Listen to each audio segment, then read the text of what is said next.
In this video, I am going to talk about some tangible things that you can start doing to build a growth mindset.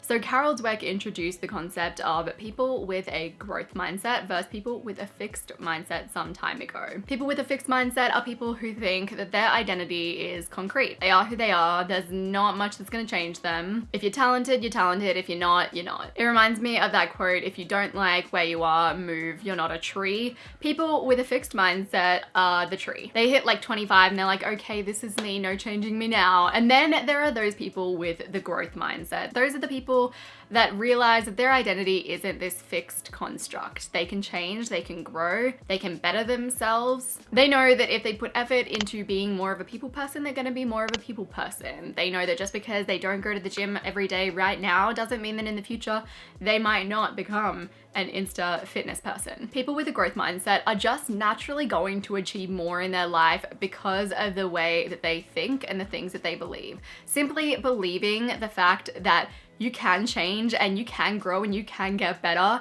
is going to make it so much more likely that you will change, you will grow, and you will get better. If you don't have that innate belief in yourself, if you don't have that growth mindset, you aren't going to be as successful as you would be otherwise. So in this video, I'm going to talk about all things growth mindset. So how to actually build up your own growth mindset so that you can get into that headspace of, yes, I can grow and I can improve. Because even if you are a little bit more on the fixed side and you can identify that, using a growth mindset, hopefully you can see that you can move from that fixed mindset towards that growth mindset type. So the first way to build up your growth mindset is not to talk an identity into existence. So you might be a totally fixed mindset when it comes to how good you are at building and maintaining relationships, or in how talented you are at keeping your house together and keeping your house clean, but you might have a growth mindset when it comes to your career potential. We are non-binary thinkers around here. You probably aren't all fixed or all growth. You'll sit somewhere on the spectrum depending on the topic that we're talking about. An easy way to start moving towards that growth mindset is to actually start paying attention to the things that you say about yourself, particularly when you're talking to other people. I've talked about this before, but I feel like the power of this is so big that it needed a little bit more showtime. I'm a big believer in being able to literally talk yourself into existence. Like, if you talk about yourself being crap at something, you're probably going to be crap at that thing. If you talk about how great you are at something, you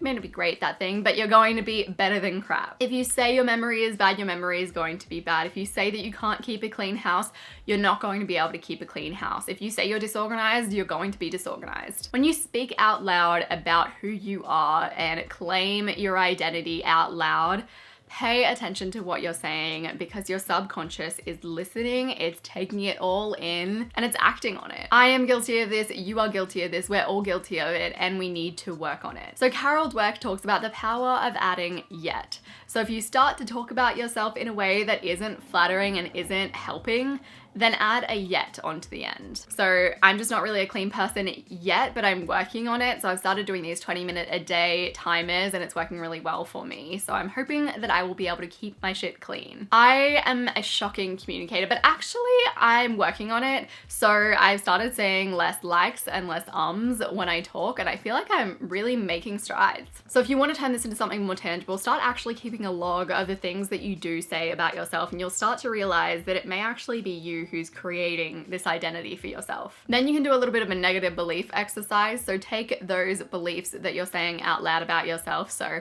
I'm a messy person, turn it into an empowering belief. I'm working towards being a clean person, or whatever feels right for you.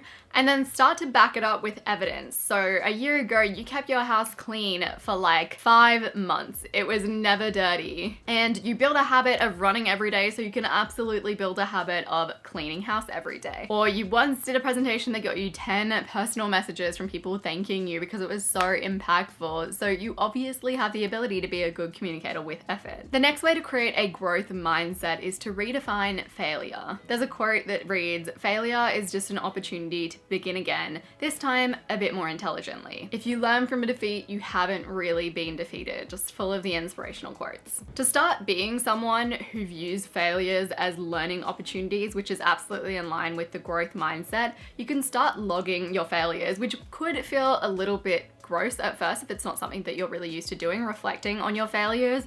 But if you simply have one column that is my failures, and another column that is what I learned, you're going to realize how much you actually learn from your failures and how much you grow from your failures. I don't have a single failure in my life that I don't look back on and go like, wow, I learned so much from that and it helped me to do things so much differently. The only time you really fail is when you don't learn from those failures. Someone who has a growth mindset is someone who acknowledges their failures, then takes a bit of a breather, sits down and does some reflecting. So what did I actually do wrong? How could I do that better next time? What do I need to do in my day-to-day to make sure this doesn't happen again? How can I succeed and make this a huge success the next time I give it a go? I believe strongly in the art of bouncing back. I don't think you're ever going to be a person who isn't going to fail or isn't going to screw up or isn't going to feel like crap sometimes, but so long as you perfected the art of bouncing back, you're going to be just fine. And I feel like bouncing back is a bit of a growth mindset type view of the world. We all want to become queens of bouncing back. The next thing that you can do to build up that growth mindset is to create a healthy response to things going wrong. So there are different ways to respond when things aren't going quite right for you. The first one could be, oh wow, like life is crap. I'm not liking life. I don't like my co-workers. I'm just feeling a bit like, I guess what can I do about it? Nothing really. And then there's, let's dissect this one issue at a time. Okay. Feeling a bit crap. Am I getting enough sleep? Am I getting enough exercise? Am I eating well? Not liking my co-workers. Okay, can I move sections? Can I apply for another job? My results at work aren't good. Okay, is this the right field for me? What could I do to make my results better? I think when you're facing challenges like this in your life, not necessarily failures, but when you just feel like things aren't going quite right, it's important to sit down and actually do a bit of reflecting, a little bit of action taking, and working towards making things better rather than just accepting what is without intentionality. Because it may be that you sit down and you're like, okay, there's not really anything that I can do about this situation right now, but so long as you've actually sat down, you've acknowledged it and maybe thought about how you can change your mindset towards it rather than changing the circumstances external to you, that means that you've proactively controlled your life rather than just let life happen to you. Like I said, journaling can be a really powerful tool for this. If you're using prompts, they can be really helpful. Just don't fall into the pattern of rumination. We don't need negativity in our journaling unless it's like over in 5 minutes and then you screw it up and throw it away. So kick off with a journal prompt of what's going wrong, what feels out of alignment, move into what needs to change, what can help me to feel a little bit more aligned in my life. The next way to up your growth mindset is to seek out small challenges. So I definitely think that the more that you challenge yourself and the more that you overcome those challenges, the more likely you are to keep on growing and keep on moving, because you'll be bearing witness to all of this growth and you'll be getting that sense of accomplishment from each of those challenges that you face and you succeed at. It's all about building up that belief of you are a person who can grow and change, and small challenges are just the perfect way to do that. I think it's also really helpful to actually look back at how you've grown on a regular basis. So whenever I'm sitting there feeling like, oh, like I can't do this, I'm just not made for this, I look back and I think back to when I was so scared to go to a petrol station because I felt like people would judge me. I would get anxious about getting the bloody petrol thing out and putting it in my car, thinking everyone was gonna judge me. And I look at that now with like a little bit of laughter because I'm like, what? Why would that be something that would make me anxious? But it really shows me how much I have grown since then. Very confidently able to fill my car with petrol, FYI. And I even think back as well, I thought that I would never be able to drive a manual car, and how I absolutely can drive a manual car now, how I never thought that I'd be able to be a natural on camera and talk to camera with enthusiasm and passion, and how now I can do that.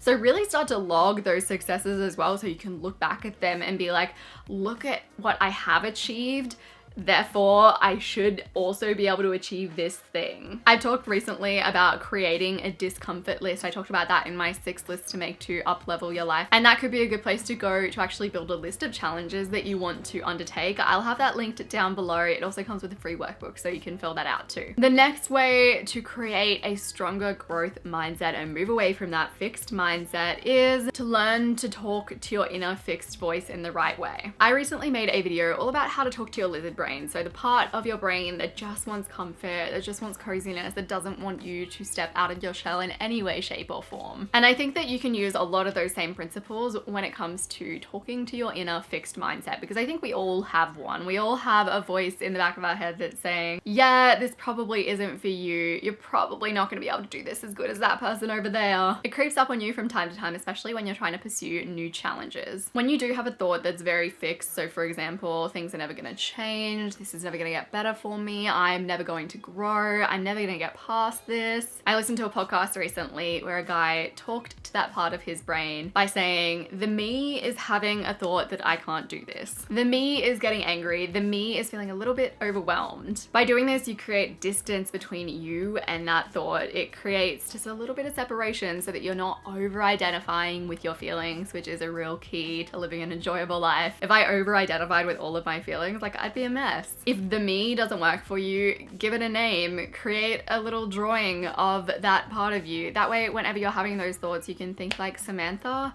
is getting a little bit angry over there, and distance yourself from it. I think it's important to recognize that no matter how amazing of a human you are, you're gonna have a little bit of fixed in you, and hopefully you're gonna have more growth in you. But as long as you can manage that fixed side of you, then you're going to be able to work towards that growth mindset. If you like this video, you're probably going to like my video on how to stop feeling stuck and start achieving your dreams. I talk about a lot of the things that hold you back from actually achieving what you want to achieve in life. I'm gonna have that linked on the screen and down below. I appreciate you so very much, and I will see you soon.